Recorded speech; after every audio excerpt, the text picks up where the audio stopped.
সালামি সার্চের মধ্য দিয়ে শেষ বিদায় দেওয়া হলো অকাল প্রয়াত এক সিআরপিএফ জওয়ানকে। কীর্ণাহার থানার সংলগ্ন এলাকার বাসিন্দা ৩৮ বছরের সোমনাথ চট্টোপাধ্যায়। তার আদি বাড়ি কীর্ণাহারের পরোটা গ্রামে। বর্তমানে অরুণাচল প্রদেশে আইবি পদে কর্মরত ছিলেন তিনি। ২৪শে নভেম্বর তিনি ছুটিতে বাড়ি আসেন। তারপর ২৮শে নভেম্বর তিনি প্যানক্রিয়াটাইটিস রোগে আক্রান্ত হন। ওই দিন তাকে বোলপুর মহকুমা হাসপাতালে ভর্তি করা হয়।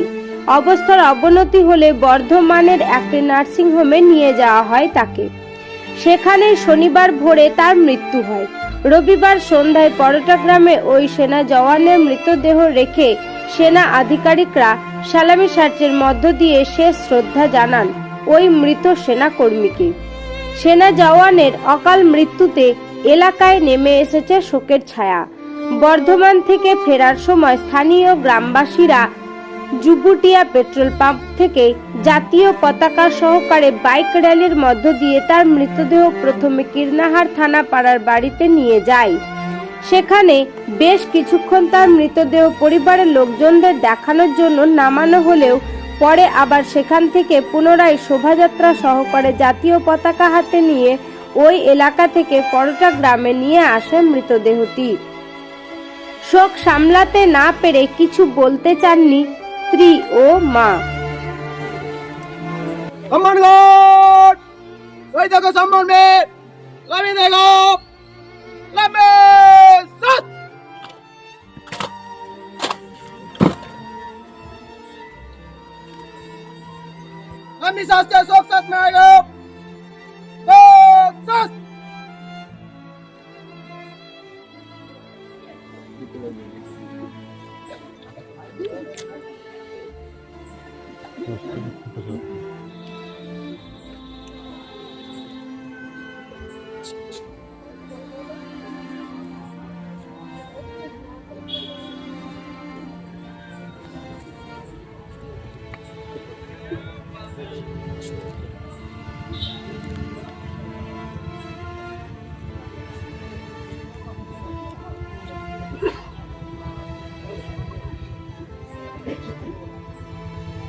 বীরভূমের কীর্ণাহার থেকে কার্তিক ভান্ডারের রিপোর্ট, তারাপীঠ টিভি।